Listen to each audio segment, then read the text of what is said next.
Good afternoon, and thank you for joining the Fire Suppression Systems Association webinar on fire safeguarding buildings under construction, alteration, and demolition. Your phone lines have been muted. If you have any questions during the presentation, please type them in the question box on the bottom right-hand side of your webinar control panel, and we will take them at the end of the presentation. This webinar is being recorded and will be available to download along with the slides after the presentation is over. With us today, we have our webinar chair, Todd Stevens with Canestraro, and our presenter, Lieutenant Chris Towski with the City of Cambridge, Massachusetts Fire Department. I'll now turn the mic over to Todd to get us started. Thank you, Becca. Welcome, everyone. Before we begin, I just have one announcement that I want to throw out to everyone, and then that's to save the date for the 37th FSSA Annual Forum being held from February 28th through March 4th, 2019 in Palm Coast, Florida.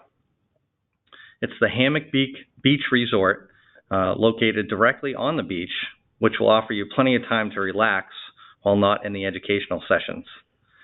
This is a member-only event, so for any non-members listening, please, this is the time to join. You don't want to miss it. For more information, you can go to FSSA.net.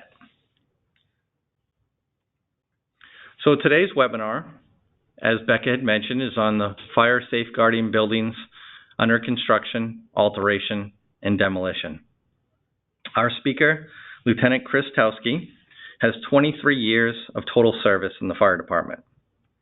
His primary duties for the past 11 years have been in the Fire Prevention Office, enforcing state laws and codes relative to fire prevention and protection.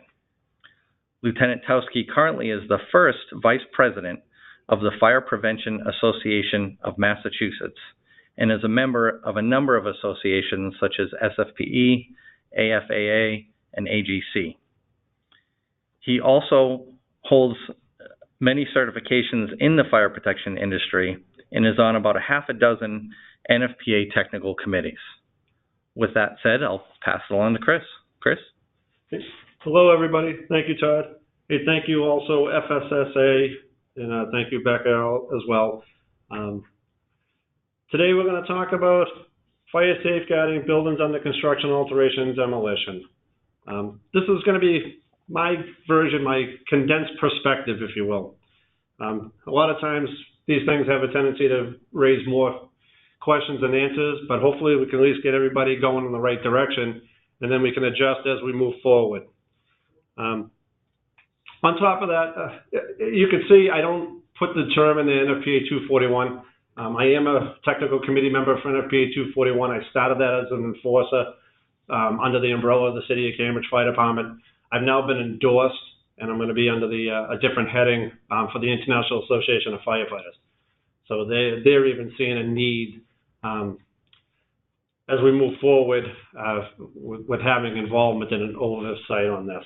So with that, like I said, I don't use 241 in the heading because 241, especially in this region up here with Massachusetts, has a tendency to focus on impairments, and it gets out of the larger picture, which is what our ultimate goal is. As Todd had mentioned, I got 23 years Cambridge Fire Department. I just let you know I'm carrying the torch now for the International Association of Firefighters and where I stand with the Fire Prevention Association. And further, where I find that kind of hits home a little bit up this way is me being in a contractor community. Being a licensed electrician up in Massachusetts and holding a construction supervisor's license, it kind of gave me a natural flow to work things out with our contract in a building community. As I do this presentation, it's been numerous times, I try to lead out, I throw this heading at everybody. I ask you this question. Would you agree with me? It doesn't matter what your discipline is, but everyone that's involved in a construction project has some level of responsibility for its safety. And I know you can't answer me, but the general consensus is yes. A lot of folks that, receive this pretty well are a designer community, a construction safety community, and what have you. And they do feel that, yes, they do have some level. So I've come up with this little gimmick scheme, calling it the 80s. I'm just hoping maybe, it'll become the new logo out there, the new catch-on thing, and it'll get a lot of hits on YouTube or something like that. But my concept is for us on the fire industry side of it, how we can enforce our expectations and how to express our expectations along to you folks that are in the designing community, that are developing these engineering practices. And the goal is by getting everybody engaged early in the process, trying to get everybody embraced early in the process to want to see this, the project, the ultimate goal, go from cradle to grave as reasonably fire safe as possible. Got this little circle diagram here. It starts on the upper left in the regulations. Yes, and again, I don't know where you folks are all from, but I'm sure you're pretty well rounded with regulations. Regulations have their own runaway term, if you will. They turn into restrictions. A lot of people think that when they're regulated, it inherently comes with being restricted, and that's really not the goal. Regulations are really good things to have out there. You get throw that in the mix with maybe some local requirements, whether they're in some type of an ordinance or whether they're homegrown, and we do know that does exist even on the enforcer, the HJ side. Sometimes, we have a tendency to take things a little bit out of whack or reach a little bit too far for the stars. But sometimes there's some legit requirements. And then owners' risk. How much risk are they willing to take? And it's amazing, working with all the owners in the past several years on this. There's all different levels. There's some people that don't see the risk, don't want to see the risk, and there's some people that see it and take it on, the bull by the horns. And then you try to blend this all together and to have something that makes sense in real life. So I think that's our biggest hang-up, if you will, where we're at is, all right, we have regulations that say one thing, and we have expectations from fire service, and, the building owner is willing to take on the risk, but having that all blend and mesh into a real-life pathway is a little bit challenging. On this slide here, previous, and it's gotten a lot better. The slide on the left, if you will, is all the different disciplines that is pretty much the genetic makeup of the design team, if you will. We have our building owners and their reps, the general contractor community, the subs under them. You have our architectural designers, our engineering designers, if and when it warrants having independent consulting firms, and then obviously, of course, our building and fire officials. And what I'm trying to depict is, we all know we have a place, but we're all kind of sitting in a point waiting to be tagged in, like in a wrestling match. What we're trying to do now is, by getting this thing out there early in the process, is have more of what you see on the right, is that collaborative approach. You still have all those same disciplines, but more of a hand-in-hand setting when they're sitting at the table. And that's ultimately where we're trying to go. Some, fun statistics out there, if you will. As I've been doing my own tracking of this, there's many, many avenues for finding information through the National Fire Protection Association, all kinds of periodicals. There's a lot of folks that are keeping eyes on this, the American Wood Council, the International Code Council. But what I've done simply is just done my own daily Google searches. And for 2017, it was pretty interesting that there was about 27 what I consider large scale. They're the ones that made the news. I'm sure there was many, many more than that, and I'm sure I've even missed some. But for the most part, these are the ones that were popping up that there was an incident taking place. And, can't always put a time and date on when a fire is going to occur, but on average, they were running about 2 weeks apart. Some would happen, it'd be multiple in one day, and then they'd go a spread maybe of 3 weeks with nothing, or you'd have, a breakdown, break it down about every 14 days. And with that, the fatalities. There were 8 fatalities that were noted for 2017. Here we are 8 months in to 2018, and right now we have 60, and I got to correct myself because we were putting this together the other day. There's 62. There were 2 more that took place, one on Sunday in Everett, Massachusetts, and another on Monday in South Burlington, Vermont. You break that down, and those were a day apart. The average on these now are about 4 days apart.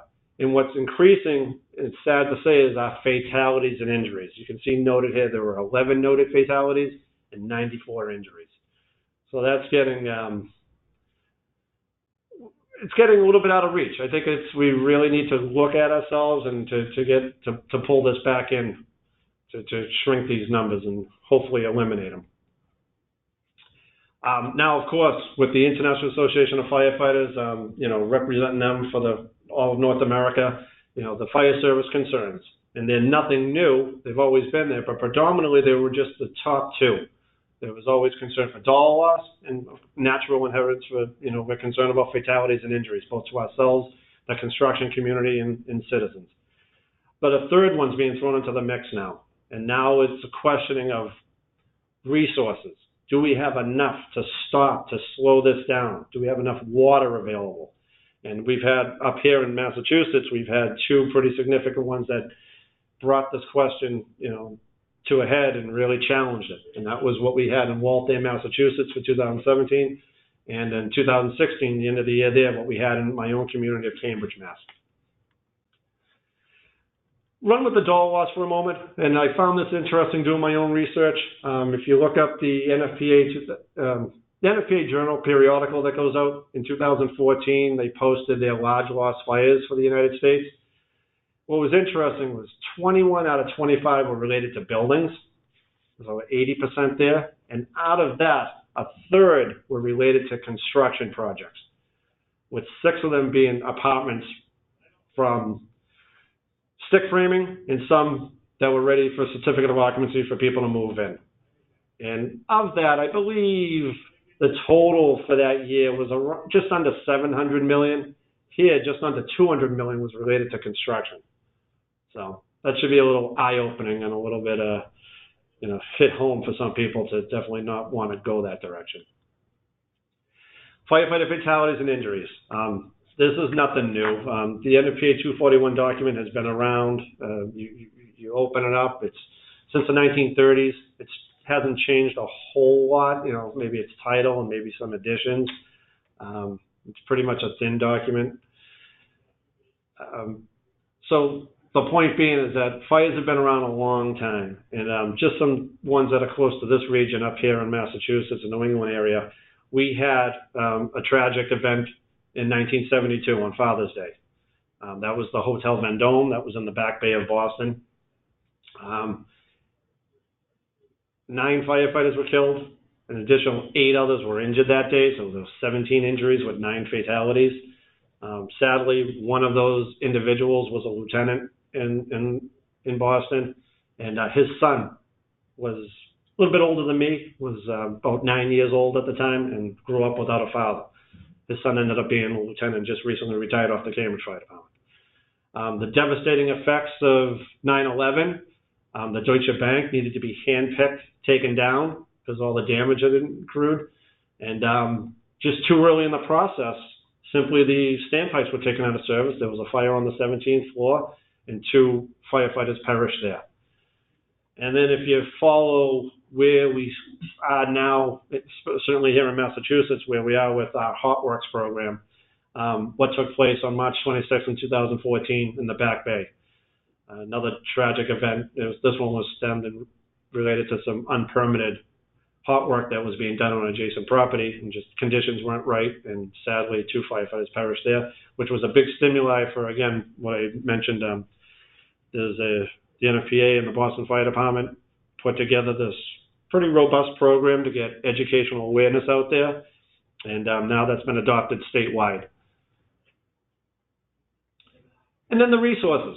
As I alluded to, what Waltham had in 2017 and what we had. On December 3rd, 2016, a pretty mild December day, Saturday afternoon, around 3 o'clock, alarm of fire comes in, and it ends up being something that wiped out a good portion of the community, and it hurt the folks in many, many ways.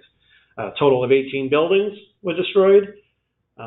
It was all stemmed due to smoking at one particular 3-family, we call them 3-deckers up this way, that was being, got rehabbed. So it was completely vulnerable.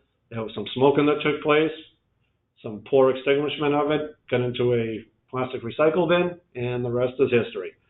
And we're still recovering from that. With that, it was a 10-alarm fire for us, so if any of you folks get the concept of that, that's how many resources needed. It brought 22 fire departments, additional fire departments, I should say. So 23 departments. It brought all kinds of state and federal resources. What was interesting, though, is, in days past, when you had these multi-alarm fires, of course, water is key, but usually the resources were for personnel. The personnel, it was almost at a point where there was no more room for personnel. The incident commander's cry out after about the fourth alarm was, "Bring water with you." And what that translated into was establish water supplies from large, robust water mains throughout the city and have it, hosed and carried down. And interestingly enough, this one also made the NFPA Journal in 2017. It was on the cover and it was on the insert for a large loss fire. And this one is still climbing, and it raked in at greater than 40 million. So much, comes after the fact of when the initial event takes place. There's the litigation that goes on, I'm sure you can imagine. What takes place in recovery, then you get into the civil suits, the damage, the extent of the damage. There were buildings that were damaged that, as they progressed, if you will, as it time lapsed, let's say, then they decided they had to be torn down. They weren't salvageable. So they weren't initial cost in the onset, but here it is over a year later, and the cost is still tallying up.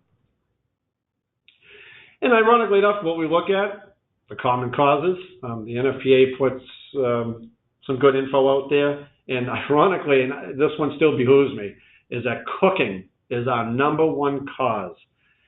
I only chuckle at that because up in my region, we'll have maybe on occasion for maybe let's say the Labor Day weekend, they might want to do some grilling, or they'll have some catering done at a construction site. But predominantly, there's not cooking that's done. Maybe a microwave arrangement that's set up. But apparently, in other parts of the country and world, cooking is key. Then, of course, you have the inherent, what happens with heating, what happens with torch burning, soldering, those type of things. Sadly, we have intentional. The arson takes place. That's what was just released. Well, they just released the video for Waltham that they have somebody in mind, so they've made progress there. And I tell folks all the time in my side, smoking will get you every time. I do have, we've shortened this for today's. Maybe we'll do a part 2 on this so we can get into some, picture book stuff. But I tell folks when I present to them all the time, smoking will get you. And Sally, I was one of those smokers, and I'm just lucky that I never had a problem on a construction site. Did I wake up thinking I was going to smoke on a construction site and have a problem? Absolutely not. But could I have? Yes, and that's the reality. And then the exposure fire. That's a fire, obviously, that was adjacent to, and the construction site became collateral damage. That's just one viewpoint of that. Challenges, again, is part of the picture book.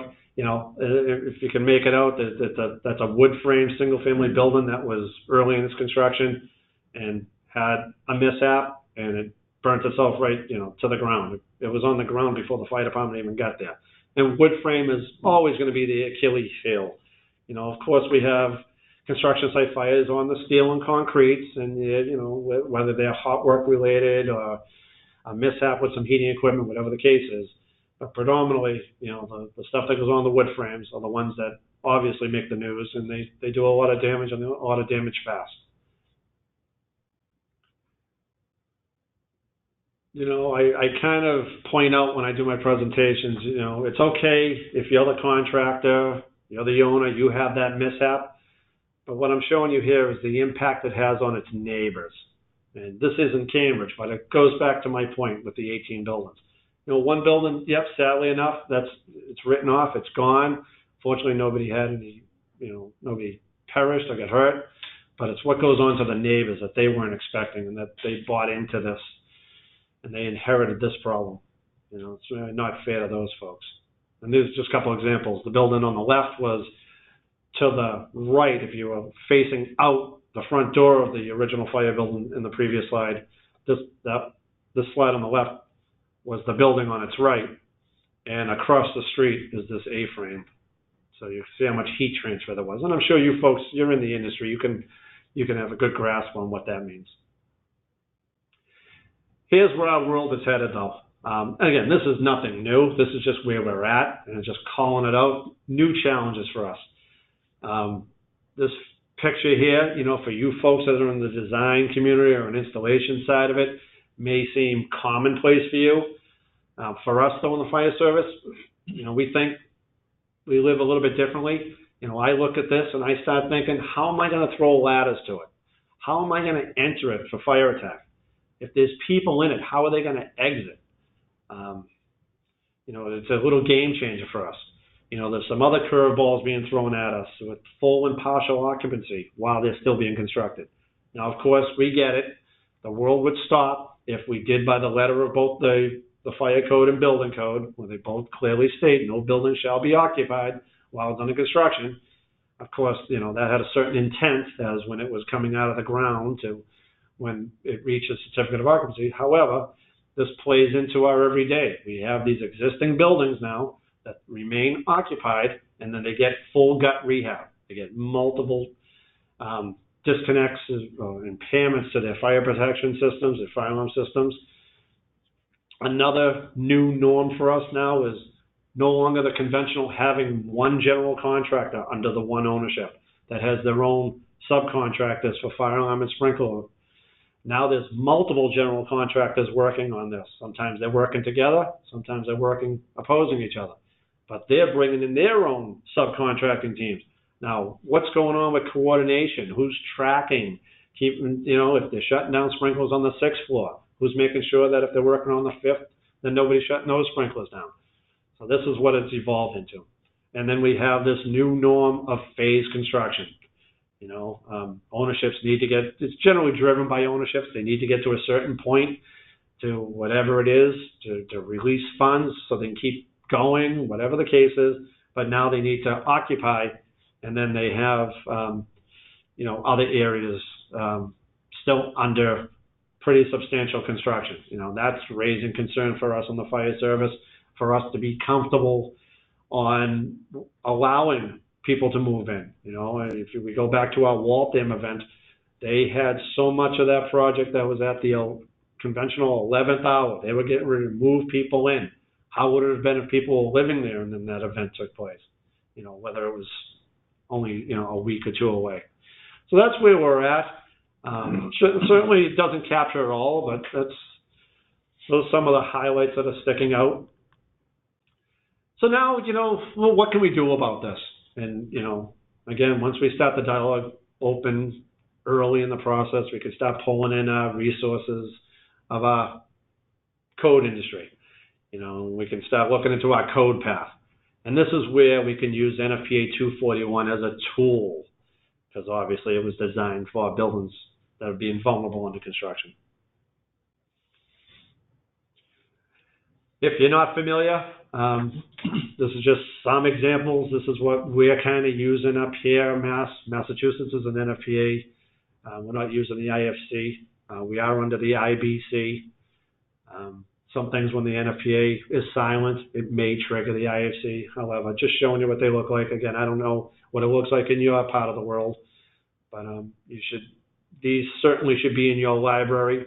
Certainly, if you're a contractor, you should have them at your site. I find it amazing. I've done so many presentations for the contractors and asked them what a building code. I mean, they know about a building code, but they don't really open it. You know, they rely on others, whether it's the design team or what have you, to do that research and to know where to find those references for them. Sadly, you know, a lot of times when we're looking for things fire protection related, we have a tendency to get tripped up and just stay into Chapter 9 of our building code. That's where it covers our fire protection stuff.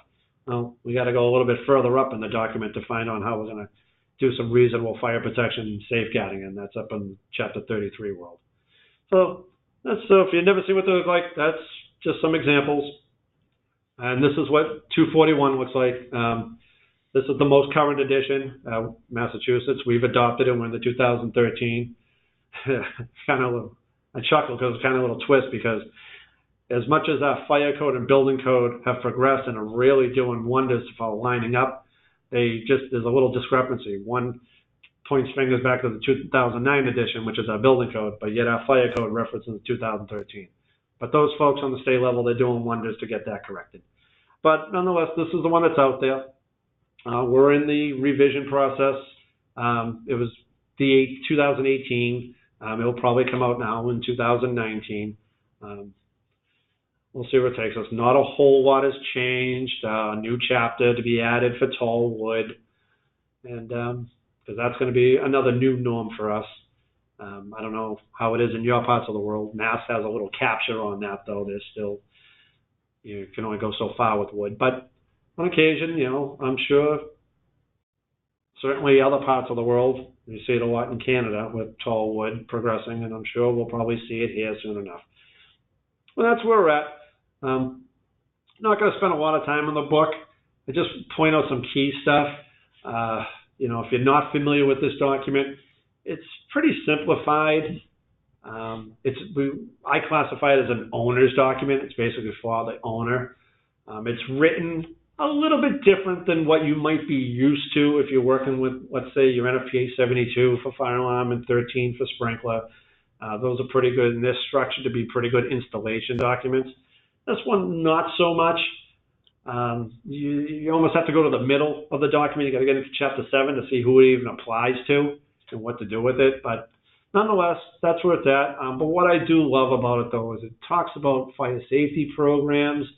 It calls it out. So now as we point people to using 241, then, they can start learning and what they need to know for fire safety programs. It does get into pre-fire plans. Doesn't spend a whole lot of time. This is probably one of the biggest questions from all the presentations that people ask me about the pre-fire plan side, and usually from the fire service community. It's interesting. NFPA 1620 covers pre-fire plans, and when you go into 1620, it does point fingers back to 241, but 241 doesn't point back to 1620. Maybe that's something we look at as a committee if it needs to go in there. I'm not sure if it does, but that's something we can, maybe a public input gets put in, and maybe that's something we look into. And another key thing that's incredible about it is it puts somebody in charge. Simplified, the owner is responsible to designate a fire prevention program manager. Doesn't tell you who that has to be, doesn't tell you anything about qualifications, so it leaves a lot for interpretation. You can get some good info if you go up into the annex.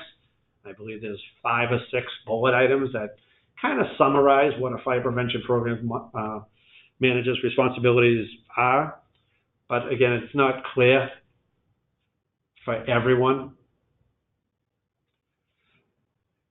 Now, using the document, implementing it. So this is probably the biggest challenge for folks that are writing plans, is how do you put something on paper that's supposed to have a living, breathing persona to it.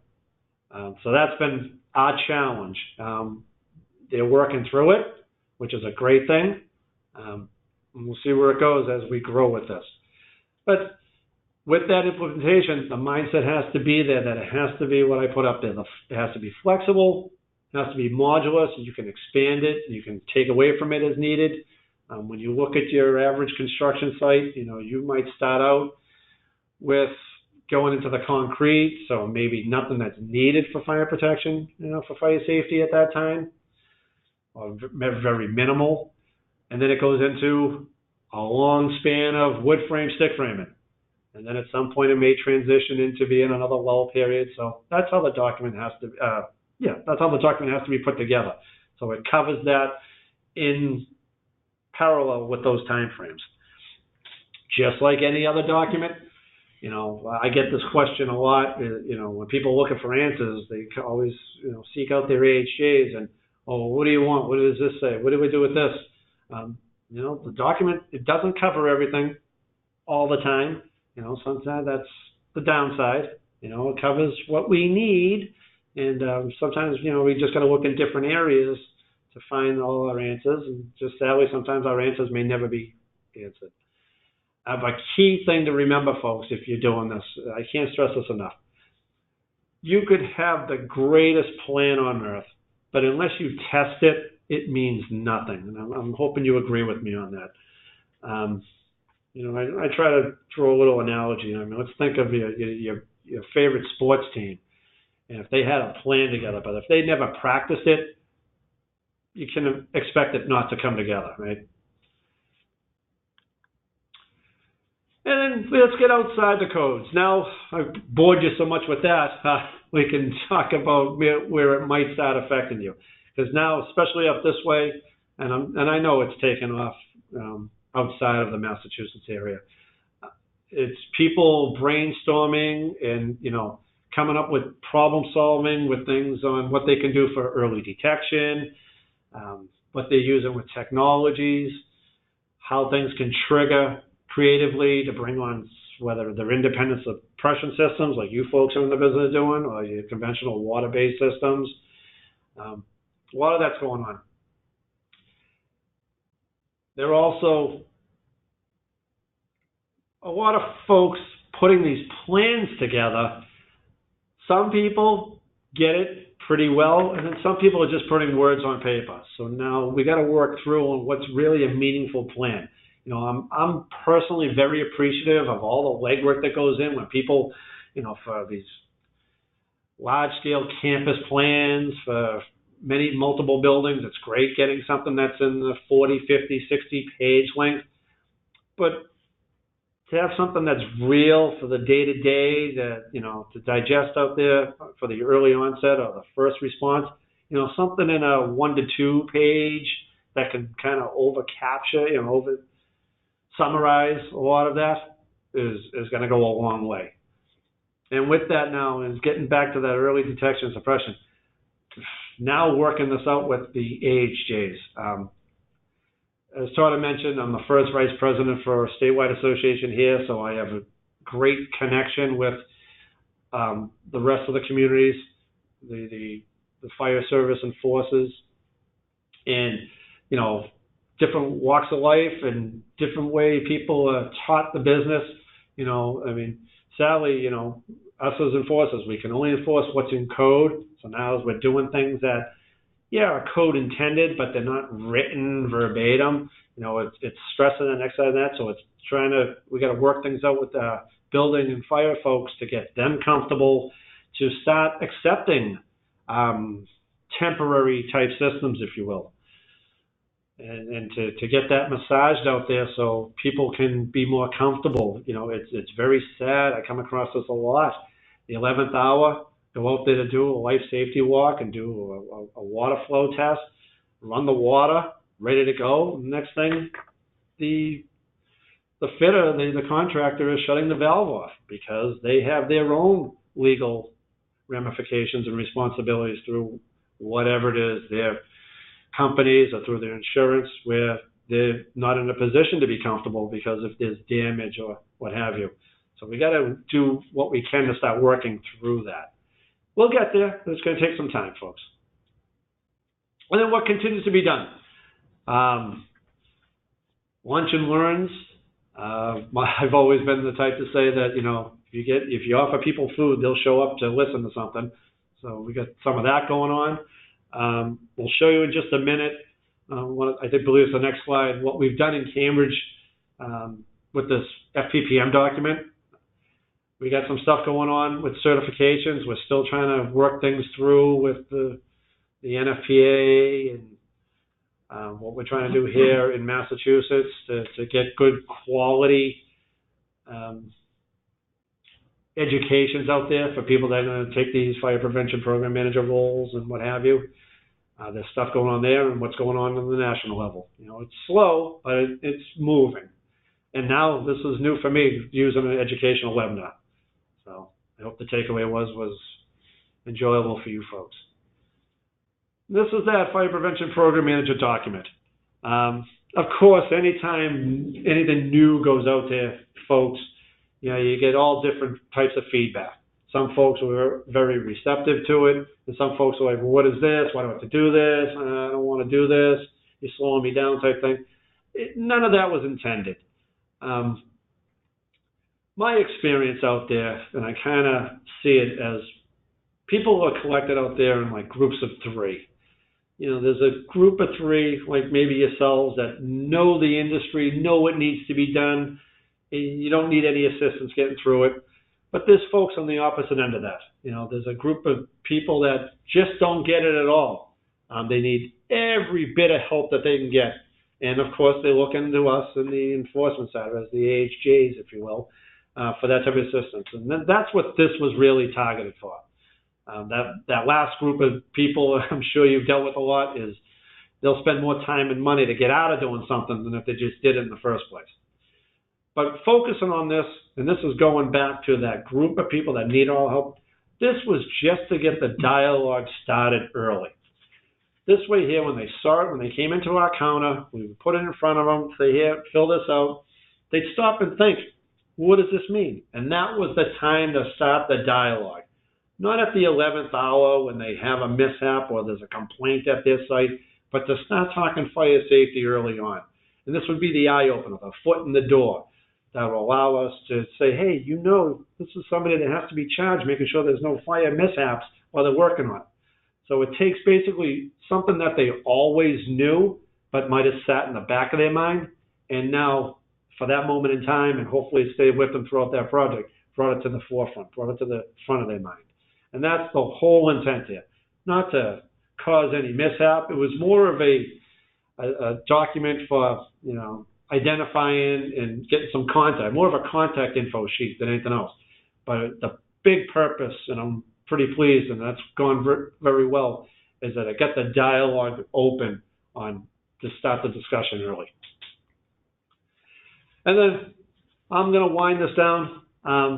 Our Cambridge event, several weeks after, one of the local newspapers, they posted this, and the contractor was sorry. I mean, when you get to something that magnitude, there's nothing else you can say.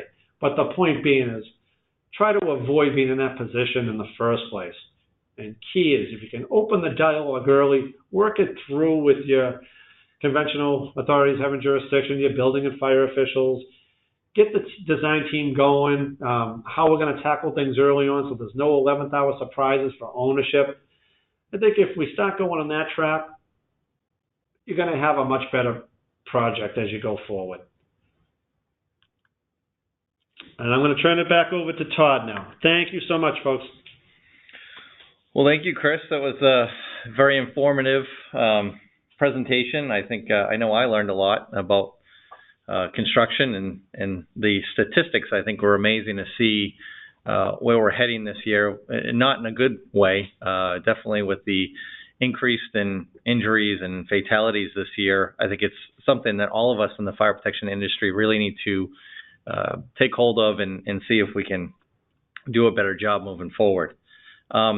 If you do have any questions, you can type them into the webinar. I got a couple other quick announcements here I'll make, and then we'll jump back and see if there's any questions after that. We're constantly doing these webinars, and in addition to the webinars and getting important information like this, there are other avenues to learn about the fire protection industry through the FSSA, and one is our FSSA guides. These guides were designed by our technical committee to improve the efficiency and safety of individuals in the industry. If you've not purchased any or looked into any of these publications, we highly recommend doing so, as they are very important and helpful tools designed specifically for your field technicians. We currently have 10 publications with new updates and new guides coming down the pipeline. FSSA members receive special pricing at 50% published rates, which is obviously another reason to become a member of the FSSA. And the guides are also listed in a number of the NFPA standards, which refer back to our FSSA guides, so they're great documents. Another program that we offer is the FSSA online training program. designed to educate and train personnel within the fire protection industry. It is divided into 4 work areas, 2 basic and 2 advanced. These custom courses are based on our products, procedures, practices, and systems. The FSSA is a NICET recognized training provider, and you can get credit for these courses for your NICET certification as well. Chris, just to continue on a little bit more on the topic that you had spoke about, as a lieutenant in the fire department, do you personally provide any on-site training on the 241 plan? And if not, who is typically responsible to get that information out to the people at the site? Well, thank you for your question, Todd. I do offer when we can fit it into everything else that we have to do, but I do personally offer doing those things like I mentioned, lunch and learns, trying to do that for the contractors. That gets a little tough for those folks, is freeing up them to all attend something. But I mean, I have been able to work it out. We've done it in a couple of different segments, or it's been able to be worked out when they do it during there's a particular week, I think it's in May, for Construction Safety Week. So some things have been done there. As far as, I don't know how many folks that are in my side of the industry, in the fire service side, that can be made available to go out to do type educations like that. But maybe that's something else that gets created or gets increased as we go forward.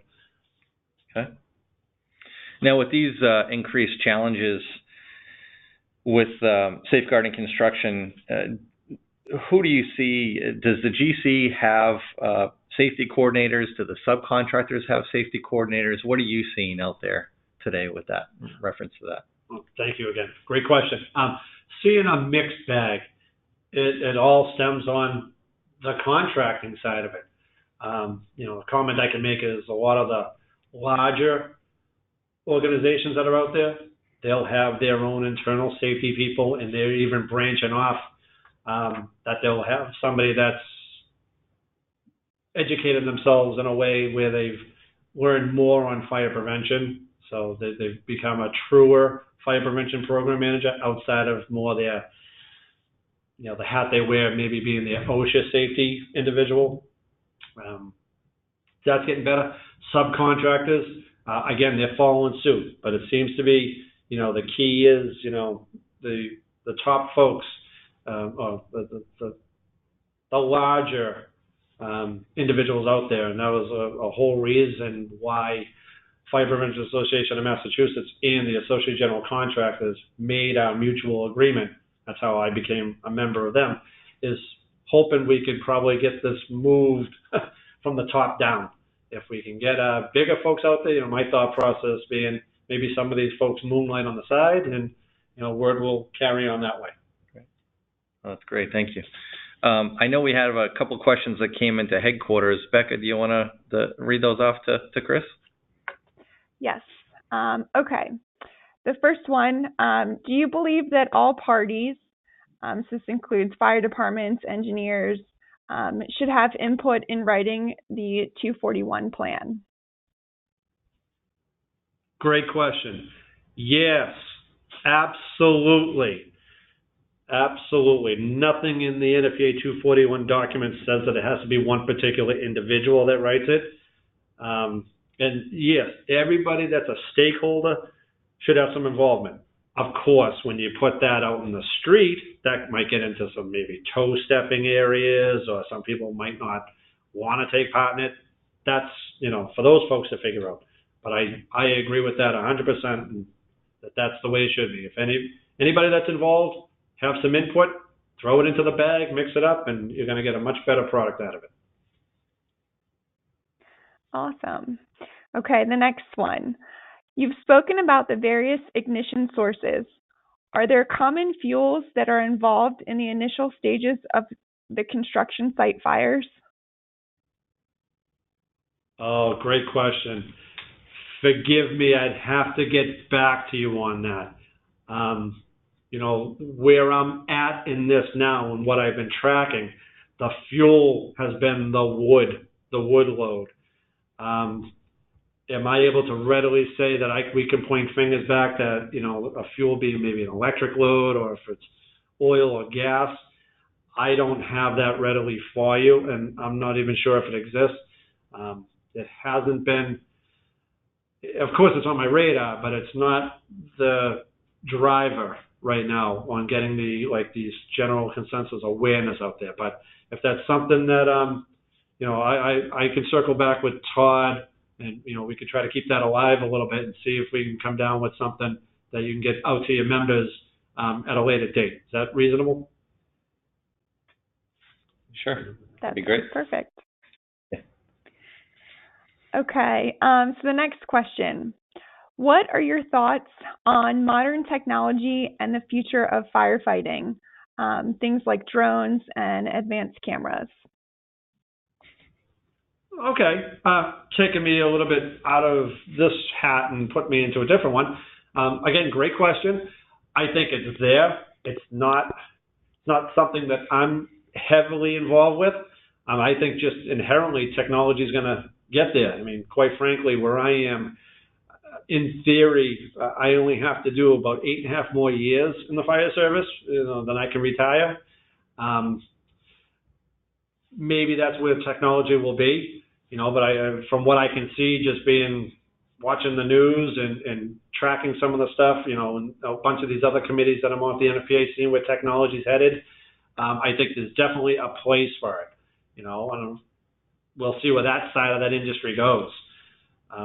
As far as drones, I think drones could be used very well. There's some stuff on LinkedIn or YouTube, you'll see drones actually lifting a hose, and then there's some mobile type drones on the ground that are advancing hose lines. That could be used. You know, again, I don't know how far it goes. You know, you're going to get maybe some people in the fire service be mad thinking it's taking their jobs away. I don't know where that goes. But I think on the police side of it, if we try to look at that, they've used some things very well on their end. And I feel that there's a place for it in the fire service. Where exactly and when we'll be here, how fast, I couldn't say. But I think there's some room. You know, one of the difficult things with the fire service is historically we're known as a reactive, you know, but we're making advancements to being proactive, and we'll see where it gets us. Hopefully that answered your question. Thanks, Chris. And I had one more that came in here. You mentioned as far as different technologies used in these applications. Is there anything specific or even general, I should say, of types of technologies that you see are used more in early detection or suppression of you know, for safeguarding against these type of applications? Oh, great question, Todd. Thank you. Seeing a mixed bag. Fortunately, because a lot of the word out there now knows that I'm the position I'm in, so they'll intentionally invite me to places to show me that they're using this type of camera imaging or they're using this type of early suppression. So I think that's great. I'm pleased that folks are, you know, going that extra mile and going in that direction. It's going to be interesting to see what suppression, let's say, is best for what it's trying to protect. You know, I think there's probably still some room that still has to be worked out there, but at least we're making progress that people are doing it. Again, I'm very fortunate. I'm seeing, I think, pretty much every technology that is out there available right now, I've been exposed to, and I've seen it in different applications. So, and they all have a place. What about detection as well? Because obviously, the earlier we're aware of a scenario, the quicker we can respond to it. Right, and that's something we have to do, because that's one of the bigger fire service concerns. It's get us there sooner. Seeing video, I think video is probably going to be what masters that. And I think, you know, I can't speak for owners who are paying for this equipment, but I think they're trying to maximize their investment when it comes to that. So if they can use video to also piggyback and let it do security, and then if they can do stuff with video where it does go to somebody or to something, and then they're able to remotely open valves for fire protection or another suppression agent, I think that's kind of where it's headed.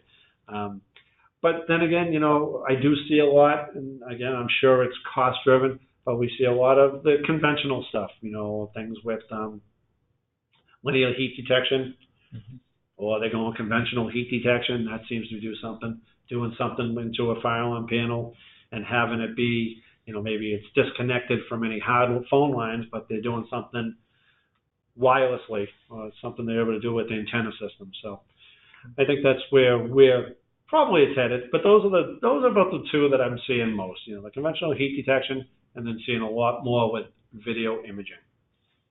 Great. No, excellent. Well, thank you again, Chris. Again, very informative webinar. We appreciate your time and being here today and doing this presentation. I'm going to hand it back to Becca one last time to finish up with some things. Becca? Awesome. So thank you again for joining us this afternoon for FSSA's webinar on fire safeguarding buildings under construction, alteration, and demolition. As a reminder, the presentation and slides will be available on the FSSA website within the next week.